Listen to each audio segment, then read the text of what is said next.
ఎలా ఉంది ప్లాన్? మీరు చెప్పిన దాంట్లో పాయింట్ లేదని, పొటెన్షియల్ లేదని నేను అనట్లేదు కిరీట్ గారు. మనం మంచి కోచింగ్ సెంటర్ పెట్టామే అనుకోండి, నేనేదో నీలాంటి టాప్ ప్రొఫెషనల్స్ దాన్ని బ్రహ్మాండంగా నడుపుతారు. అనుకోండి. అనుకోవడం ఏంటి, విషయం అన్నట్టు అంత వినయం కూడా మంచిది కాదు. నువ్వు వదర కొడతావు. తెలుసు సార్, నేను అదరగొడితే మాత్రం మనకు ర్యాంకులు రావద్దు. మధుబాబు, ర్యాంకులంటే బ్యాంకులో లోన్ లాంటివయ్యా. ప్రొసీజర్ తెలిస్తే అవి వస్తూనే ఉంటాయి. ఒకసారి రావడం మొదలు పెట్టిన తర్వాత మచ్చికైన జాతి కుక్కలా మన వెంటే ఉంటాయి. ఆ సంగతి నాకు వదిలేసే. మీ కిరీట్ దాస్ అని కాదు, టోపీ దాస్ అని పేరు పెట్టాల్సింది మీ అమ్మా నాన్న. ఇంతకీ ఈ హైటెక్ కోచింగ్ సెంటర్ మన స్కూల్లో పెట్టడానికి స్థలం ఎక్కడి నుంచి తీసుకొస్తారు? మీ లెక్కల టీచర్లకి ఎక్కలు తప్పించి లోక జ్ఞానం తక్కువయ్యా. గోల్కొండ హై స్కూల్ ఒకప్పుడు గొప్ప స్కూల్ అని చెప్పుకోవడానికి చరిత్ర అయితే ఉంది గాని చెప్పడానికి చిప్పట్టు తిరుగుతుంది. ఏదో మా ట్రస్టీల దేవాల ఐసీయూలో ఉంది గాని లేకపోతే ఈ పాటికి అంత్యక్రియలే ఇక్కడ షాపింగ్ మాల్ రావాల్సింది తెలుసా. నేనే ఆపాను. ఎందుకు? మన కోచింగ్ మాల్ కట్టడానికి. మరి స్కూల్ కూల్ చేస్తారా?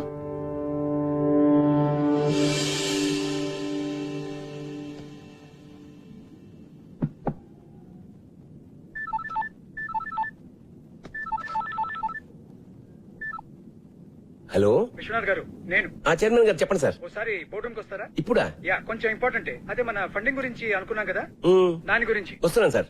Thanks for coming at short notice. Vishwanath garu, మన బోర్డు అందరికీ జిహెచ్ఎస్ అంటే ఒక ప్రత్యేకమైన అభిమానం, ఇష్టం ఉన్నాయి. కానీ రిజల్ట్స్ లేకుండా ఈ స్కూల్ కి డబ్బులు ఇన్వెస్ట్ చేయడం చాలా కష్టం. కనీసం ఒక్క ఆస్పెక్ట్ లో, స్పోర్ట్స్, అకాడమిక్స్ ఆర్ మీకు ఇష్టమైన క్రికెట్ లో ఏదో ఒక్క దానిలో జిహెచ్ఎస్ ని మళ్ళీ టాప్ పొజిషన్ కు తీసుకుని వెళ్ళండి. I'm with you. లేకపోతే ట్రస్టీలు ఒప్పుకోవట్లేదు. కిరీట్ దగ్గర ఒక ప్రపోజల్ ఉంది, దాన్ని అందరూ సపోర్ట్ చేస్తున్నారు. కిరీట్? యా, కిరీట్ అంటే ఏదో బిజినెస్ ప్రపోజల్ అయి ఉంటుంది. Of course. మన స్కూల్ గ్రౌండ్ లో ఒక ఐఐటి, ఎంసెట్ కోచింగ్ సెంటర్ కట్టాలని Kireet idea. What? I can't believe it. ఇది చాలా దారుణం సార్. ఆ గ్రౌండ్ లేకపోతే జిహెచ్ఎస్ ఆపుకోలేదట సార్. ఎంత చరిత్ర ఉంది సార్ ఆ గ్రౌండ్ కి. ఎన్ని జ్ఞాపకాలు, ఎన్ని విజయాలు. ఆ గ్రౌండ్ లేకపోతే. విశ్వనాథ్ గారు, ఏళ్ల కిందటి జ్ఞాపకాలకి ఏం విలువ ఉంటుందండి కిరీట్ లాంటి వాడికి? మీరేమైనా చేసి ఆ గ్రౌండ్ ని కాపాడాలి. ఏ క్షణమైనా కిరీట్ ఈ ప్రపోజల్ తో మీ దగ్గరికి రావచ్చు. అందుకే మిమ్మల్ని ముందే పిలిచి చెప్తున్నాను. Thank you mister Shah. Good luck.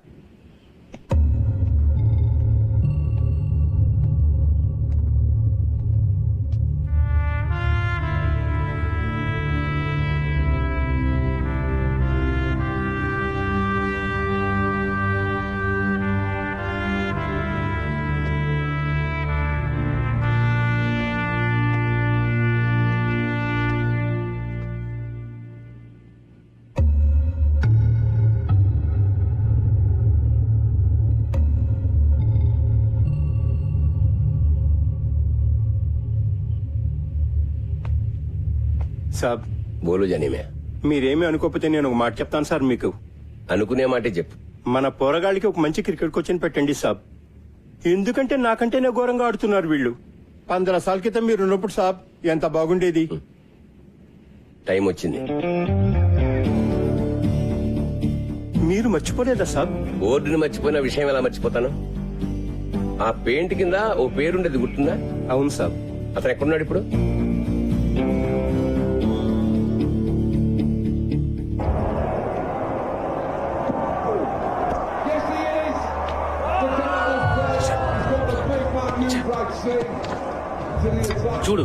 చూడరా మన వాళ్ళని. ఛాంపియన్స్ అన్నావుగా, ఒక్కడు కూడా బ్యాట్ పట్టుకోవడం రాదు. టీం బంగ్లాదేశ్, జింబాబే, కెన్యా అంటే తొడగొట్టేస్తారు. ఇక్కడికి రాగానే అన్ని జాడతాయి. బ్లడీ బగ్గర్స్. ఫిక్సింగ్ మావా, ఫిక్సింగ్. అంతా పైసా.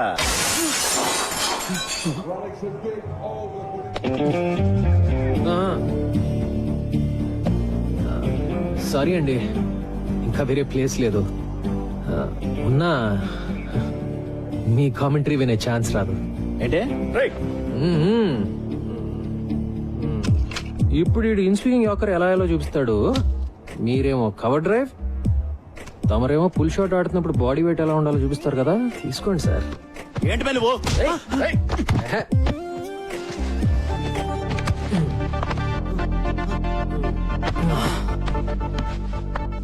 మన దేశంలో ఒకటే ఒక జబ్ బాబాయ్, తెలిసిన విషయం సరిగ్గా చేయకపోవటం, తెలియని విషయం గురించి అతిగా మాట్లాడటం.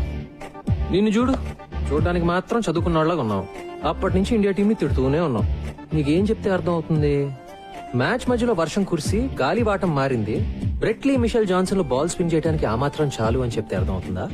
లేకపోతే ఓల్డ్ బాల్ ని రివర్స్ స్వింగ్ చేయడం నేర్చుకున్న Stuart Clark in swing yorker అద్దరగొట్టాడని చెప్తే అర్థం అవుతుందా?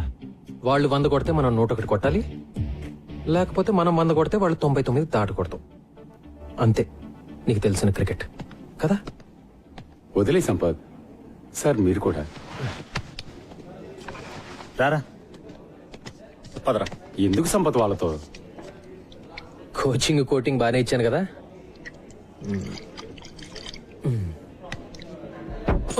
ఏయ్ జాగ్రత్త. Sorry about the table.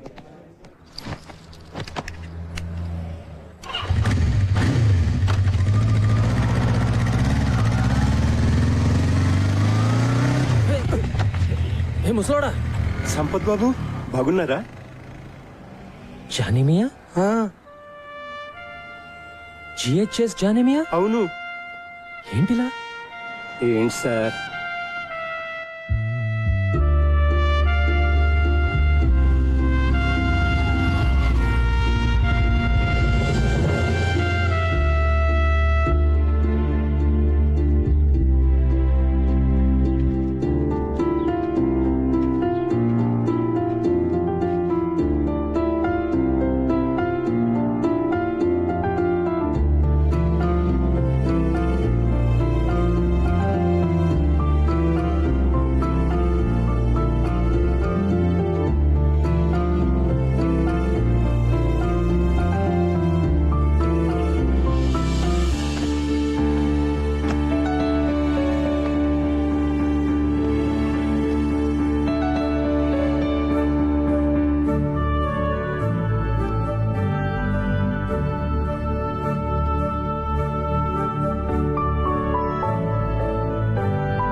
Excuse me, ఎవరు కావాలి మీకు?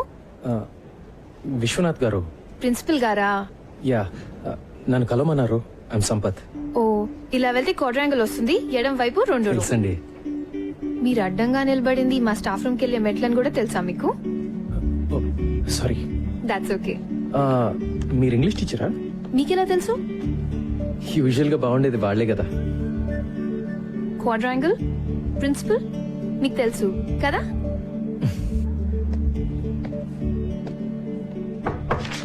Can I come in sir? ఓ సంపత్, రారా, కమిన్. ఎన్నాళ్ళకి ఎలా ఉన్నారు? Fully fit. నువ్వెలా ఉన్నావు? ఫుల్లీ అన్ఫిట్ సార్, చూస్తున్నారుగా.